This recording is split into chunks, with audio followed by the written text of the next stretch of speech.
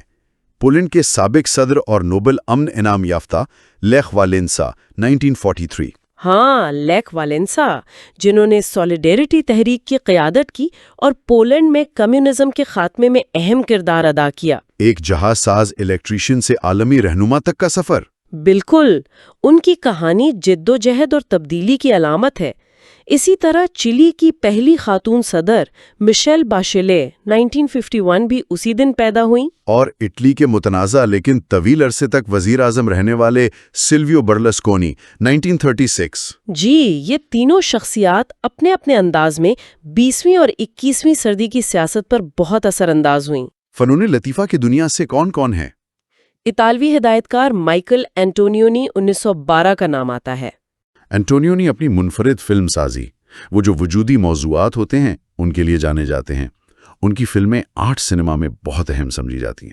اور میوزک میں rock and role کے شعلہ مزاج گلوکار جیری لی لیوس 1935۔ اوہ، دی کلر۔ جیری لی لیوس نے اپنے پیانو بجانے کے انداز اور اپنی توانائی سے موسیقی کی دنیا میں تہلکہ مچا دیا تھا۔ بالکل۔ اور امریکی مزاحیہ اداکارہ میڈلن خان 1942 بھی۔ جی، وہ بھی اپنی کامیڈی ٹائمنگ کے لیے بہت مشہور تھیں۔ تو فن کی دنیا کے بھی کئی ستارے اس دن پیدا ہوئے۔ ایک اور دلچسپ نام ہے لازلو بیرو 1899۔ ان کی ایجاد آج ہم سب استعمال کرتے ہیں۔ کون سی ایجاد؟ بال پوائنٹ پین۔ اوہ واہ، لازلو بیرو، یہ واقعی ایک عمدہ مثال ہے کہ کیسے ایک بظاہر معمولی سی ایجاد ہماری زندگیوں کو بدل سکتی ہے۔ لکھنے کو کتنا آسان بنا دیا۔ اس ایجاد نے تعلیم اور معلومات کے پھیلاؤ میں بھی اہم کردار ادا کیا ہے۔ ارجنٹینا میں ان کی سالگرہ پر یوم موجودین منایا جاتا ہے، جو بالکل مناسب ہے۔ صحیح۔ تو یہ تھیں کچھ پیدائشیں۔ اب ذرا ان شخصیات کا ذکر کرتے ہیں جو 29 ستمبر کو اس دنیا سے رخصت ہوئیں۔ جی، ایک بڑا نام ہے ڈیزل انجن کے موجد جرمن انجینئر روڈولف ڈیزل 1913۔ ان کا انتقال پراسرار حالات میں ہوا۔ ہاں، ڈیزل انجن، اس نے تو صنعت اور ٹرانسپورٹ میں انقلاب برپا کر دیا۔ آج بھی یہ ٹیکنالوجی کتنی زیادہ استعمال ہوتی ہے۔ اور ان کی موت ایک معمہ ہے۔ جی ہاں، بالکل۔ وہ انگلش چینل میں ایک بحری جہاز سے سفر کر رہے تھے اور وہیں سے لاپتہ ہو گئے۔ آج تک یہ معلوم نہیں ہو سکا کہ یہ حادثہ تھا، خودکشی تھی یا کوئی سازش تھی۔ یہ تو پراسرار ہے۔ ادب کی دنیا نے بھی اس دن اہم نام کھوئے۔ فرانسیسی ناول نگار ایمائل زولا 1902۔ زولا، جو اپنی سماجی حقیقت نگاری اور خاص طور پر ڈریفس افیئر میں اپنے جرأت مندانہ موقف کے لیے بہت مشہور ہیں۔ اور انگریزی امریکی شاعر WH آڈن 1973۔ جی، آڈن بھی۔ یہ دونوں اپنے وقت کی بہت طاقتور آوازیں تھیں۔ انہوں نے اپنی تحریروں سے معاشرے کے تضادات، اخلاقی سوالات اور انسانی نفسیات کو موضوع بنایا۔ ان کا کام آج بھی پڑھا جاتا ہے۔ پاکستان کی موسیقی اور فن کی دنیا کے لیے بھی یہ دن کچھ غمگین یادیں لاتا ہے۔ 1971 میں لافانی گلوکارہ نسیم بیگم کا انتقال ہوا۔ نسیم بیگم، ملکہ ترنم ثانی۔ ان کی آواز میں ایک خاص سوز اور گہرائی تھی۔ پاکستانی فلمی موسیقی کو انہوں نے کئی ایسے گیت دیے جو آج بھی زندہ ہیں۔ واقعی ان کا شمار پاکستان کی بہترین پس پردہ گلوکاروں میں ہوتا ہے۔ بلا شبہ۔ اور پھر 2020 میں مزاحیہ اداکار مرزا شاہی بھی اسی دن انتقال کر گئے۔ ہاں، مرزا شاہی اپنے منفرد مزاحیہ انداز کی وجہ سے وہ کئی دہائیوں تک ٹی وی اور فلم دیکھنے والوں کے چہروں پر مسکراہٹ لاتے رہے۔ ان کی کمی بھی شوبز میں محسوس کی جاتی ہے۔ عالمی سطح پر دیکھیں تو 2020 میں ہی کویت کے امیر شیخ صبا الاحمد الجابر الصباح کا انتقال بھی اسی تاریخ کو ہوا۔ جی، شیخ صبا انہیں خطے میں ایک اہم سفارتکار سمجھا جاتا تھا، خاص طور پر خلیجی ممالک کے درمیان تنازعات میں مصالحت کروانے اور انسانی ہمدردی کے کاموں کے لیے انہیں جانا جاتا تھا۔ ان کی وفات سے خطے کی سفارتکاری پر اثر پڑا ہوگا۔ یقیناً ایک خلا پیدا ہوا۔ اسی طرح امریکی اداکار ٹونی کرٹس 2010 اور سعودی شاہی خاندان کے 2 افراد حزلول بن عبدالعزیز 2012 اور نواف بن عبدالعزیز 2015 بھی اسی تاریخ کو وفات پا گئے۔ اور حال ہی میں 2023 میں مصری ماہر عمرانیات اور انسانی حقوق کے علمبردار سعد الدین ابراہیم بھی 29 سپٹمبر کو چل بسے۔ جی، وہ عرب دنیا میں جمہوریت اور شہری آزادیوں کے لیے ایک بہت نیڈر آواز تھے۔ اپنے نظریات کی وجہ سے انہیں کافی مشکلات کا سامنا بھی کرنا پڑا، لیکن وہ اپنی موقف پر قائم رہے۔ اچھا، آخر میں کچھ خاص دنوں اور تہواروں کا ذکر کر لیتے ہیں جو 29 ستمبر کو منائے جاتے ہیں۔ ٹھیک ہے۔ ہم نے ارجنٹائن کے یوم موجودین کا ذکر کیا تھا لازلو بیرو کی نسبت سے۔ پیراگوئے میں یوم فتح بوخرون منایا جاتا ہے، یہ کیا ہے؟ یہ 1932 کی چاکو جنگ کے دوران پیراگوائی کی بولیویا کے خلاف ایک اہم فوجی فتح ہوئی تھی۔ بوکرون کے مقام پر اس کی یاد میں یہ دن منایا جاتا ہے۔ یہ ان کے لیے قومی فخر کا دن ہے۔ اچھا، اور عالمی سطح پر عالمی یوم قلب یعنی ورلڈ ہارٹ ڈے بھی اسی دن ہوتا ہے۔ جی ہاں، اس کا مقصد دل کی بیماریوں کے بارے میں آگاہی بڑھانا ہے، کیونکہ یہ دنیا بھر میں اموات کی سب سے بڑی وجوہات میں سے ایک ہے، تو لوگوں کو صحت مند طرز زندگی اپنانے کی ترغیب دی جاتی ہے۔ یہ تو بہت اہم ہے، اور مسیحی دنیا میں اس دن مکل ماس کا تہوار بھی منایا جاتا ہے۔ جی، یہ تہوار 3 بڑے فرشتوں مائیکل، جبرائیل اور رافیل کے اعزاز میں ہوتا ہے۔ یہ خاص طور پر مغربی کلیسائی روایات میں اہمیت رکھتا ہے۔